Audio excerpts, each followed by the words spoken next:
ঈদে সাত নায়িকার লড়াই, কে আছেন কার বিপরীতে? ঈদের আর বেশি দিন বাকি নেই। ঈদের সিনেমা নিয়ে শুরু হয়েছে জল্পনা কল্পনা। এ উৎসবে সিনেমায় মুক্তির তালিকায় রয়েছে মেহেদী হাসান হৃদয় পরিচালিত বরবাদ, সাকিব খান ও ইদিকা পাল, এম রহিমের জঙ্গলি, সিয়াম আহমেদ শবনম বুবলি, প্রার্থনা ফারদিন দিঘি, শিহাব শাহিনের পরিচালনায় দাগি, আরফান নিশো, তমা মির্জা, সুনেরাহ বিনতে কামাল, শরাফ আহমেদ জীবন পরিচালিত চক্কর ৩০২, মোশাররফ করিম, নিকিতা নন্দিনী শিমু, কামরুজ্জামান রোমানের জিন 3, সজল নূর, নুসরাত ফারিয়া। বছরের পর বছর ঈদ ছিল সাকিবময়। সময়ের পরিক্রমায় সাকিবদের সঙ্গে প্রতিযোগিতায় নেমেছেন অন্যান্য নায়কেরাও। এবারে তাদের সঙ্গে পাল্লা দিয়ে প্রতিদ্বন্দ্বিতা করবেন নায়িকারাও। চলতি মাসের শুরুতে প্রকাশ হয় ইদিকা পাল অভিনীত বরবাদ সিনেমায় 1 মিনিট 44 সেকেন্ডের টিজার সাকিবময় থাকলেও অল্প উপস্থিতিতেই নজর কেড়েছেন ইদিকা। বাংলাদেশে তার প্রথম অভিনীত সিনেমা ছিল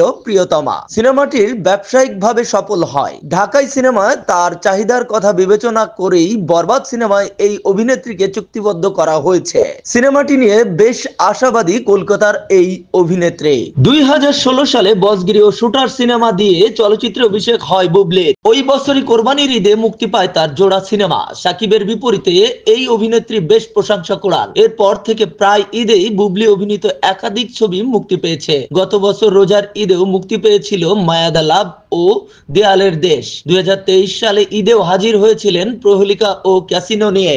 এবার দুটি নয়, একটি সিনেমা নিয়ে দর্শকের সামনে আসবেন তিনি। তার অভিনীত পিনিক ঈদে আসার কথা থাকলেও শেষ মুহূর্তে তা পিছিয়ে যায়। গত মঙ্গলবার বিকেলে সামাজিক যোগাযোগ মাধ্যমে লুঙ্গি পরে সিনেমার প্রমোশন করলেন এই নায়িকা।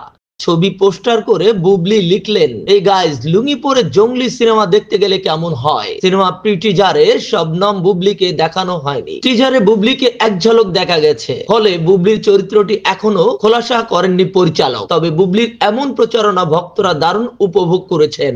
গত ঈদে মুক্তি পেয়েছিল তমা মির্জা অভিনীত সিনেমা সুড়ঙ্গ। সিনেমাটি যেমন ব্যবসায়িকভাবে সফল হয়েছে, তেমনি তমাকে নিয়ে গেছে অন্যরকম উচ্চতায়। এবার দাগি সিনেমায় তিনি দেখাবেন অভিনয়ের ঝলক। তমা মির্জা বলেন, দাগি বড় আয়োজনের সিনেমা, গল্প অসাধারণ। ছবিটি দর্শকদের মনে দাগ কাটবে বলে আশা রাখছি। জঙ্গলি সিনেমার বুবলির পাশাপাশি অভিনয় করেছেন প্রার্থনা ফারদিন দিঘি। সিয়াম আহমেদের সঙ্গে তার রসায়ন তা জানতে হলে অপেক্ষা করতে হবে ঈদ পর্যন্ত। সিনেমাটি নিয়ে বেশ আশাবাদ জানিয়েছে দিঘি। বলেন, সব সময় দর্শক বেশ আশা নিয়ে হলে সিনেমা দেখতে যায়। আশা করছি জঙ্গলি দেখে হতাশ হবেন না।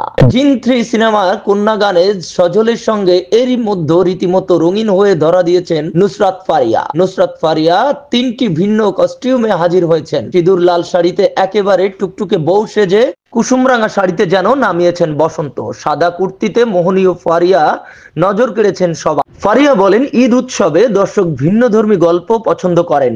এটি ঈদের অন্যান্য সিনেমা থেকে সহজেই আলাদা করা যাবে। বেশ যত্ন নিয়ে নির্মাতা সিনেমাটি করেছেন। অনেক কষ্ট করে কাজ করেছি। সব কষ্ট সার্থক হবে দর্শক সিনেমাটি দেখলে। ঈদ উৎসবে প্রথমবার সিনেমা নিয়ে আসছেন সুনেরাহ বিনতে কামাল ও নিকিতা নন্দিনী শিমু। ছবি দুটি নিয়ে বেশ প্রত্যাশার কথা শোনালেন এই দুই নায়িকা।